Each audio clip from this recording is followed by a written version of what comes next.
Hello and welcome to my Employee Productivity and the Motivation Theory in the Public Library Research Project. Before diving into motivation, let's take a look at reasons as to why productivity in employees can decline or become stagnant. For one, many employees don't take vacations every year and just let them accrue over time. This is bad for managers because this leads to distracted workers and also makes your organization liable for their vacation pay over the years, a hassle for your accountants. Another issue is veteran professional employees. As they've been in the company for a long time, they feel comfortable in their job security and as such don't have any reason to continue or seek new training of skill sets as they see themselves as experts in the field. Without an incentive, many veteran librarians can feel sluggish and not have any interest in venturing outside their comfort zone. For example, a case of Circuit City, an electronics retailer that bankrupted in 2008, had a strong positive motivator for their employees. After not doing enough research and failing to beat competition, they were losing profits. In a rush to save money, they laid off 3,100 of the best, most knowledgeable employees they had. They also replaced the commission incentives of their workers with minimum wage workers.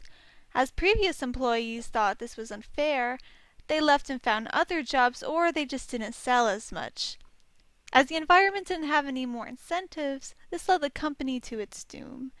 Even though librarians are mostly on salary, after so many years they may also feel the same way as those ex-commission workers. Without an incentive to work with, there is no reason to succeed and managers need to create incentives for them to work with.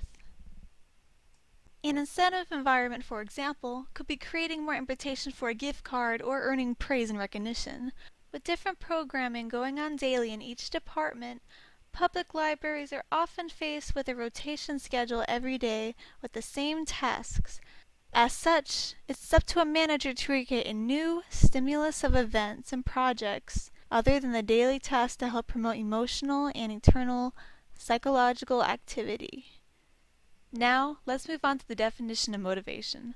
Personal and situational factors determine our behavior, and as such, many motivational factors can inspire us, whether it's money, achievement and praise, job security, or precise explanation of job policies. Everyone has something that motivates them, and theories started way back at the beginning of the 20th century as to what motivates people. While there are way more theories out there, these three are very influential. These theories are all about balance and what lifts people up to go and work, and then what demotivates people, which will lessen their productivity.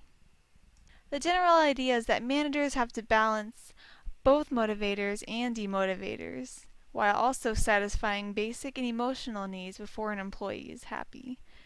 Even though one would wish there was a universal motivator factor, there is no such thing. There is a long, extensive list on what defines people and makes up their willingness to work, as well as keeping that drive for an extended period of time. Through several studies, many organizations and cultures have their own values and inspiration for work, and as such, everything is relevant on individual circumstances.